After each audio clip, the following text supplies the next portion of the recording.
gentlemen, I'm now joined by Mr. Yasir Masood. He is an expert of foreign policy and also an expert of Afghan affairs. Yasir, I welcome you to my program. Thank you very much. And we see issue of Afghanistan once again being reminded to all these OIC countries. A few months ago, all these OIC countries were here in Islamabad sitting in the same parliament house, and they came forward for help of Afghanistan. Afghanistan again is reminded to be one of the major problems of Muslim Ummah. What are your thoughts on this? Yes, I think it's a very pertinent question because I think Pakistan is the only country under the sun which has taken this initiative and with positive overtures because the crisis in Afghanistan calls for deliberated action, targeted action because a humanitarian crisis is looming large, and the country which has been suffering for the last 40 years through by regional or even extraterritorial regional powers.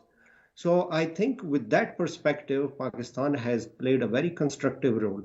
And let me tell you that Pakistan has always been promoting peace and prosperity and been, spreading this olive branch to other countries as far as the peace and prosperity is concerned. Even if it was the case of Taliban, Pakistan has made considerable efforts to bring Taliban on the table. Now, having said this, this was a big achievement, a diplomatic fiat on part of Pakistan that Prime Minister Imran Khan highlighted the gravity of Afghanistan in front of the rest of the world, because we see that the perspective, the Western perspective, the construction of narratives is completely otherwise what is really happening in Afghanistan.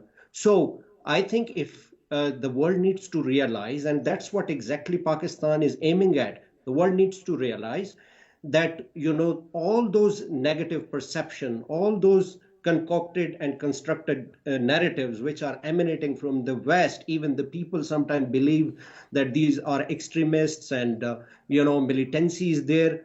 That is not the real situation. Let me tell you that more than 22.8 million people they have already displaced internally, and with this recent crisis 3.2 million children, including 70,000 pregnant women, are at the risk of malnutrition, and then around 2.5 million are already displaced. And with this crisis, let me correct the figure, 665,000 refugees are taking refuge in different countries. Second largest political organization of after United Nations.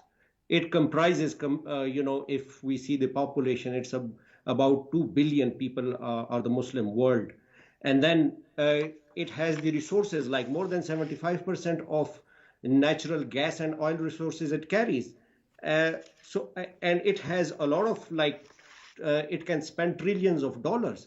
So it comes up with a big diplomatic effort, with a big diplomatic pressure, as you just mentioned, and can make realistic efforts towards the recognition of Afghanistan.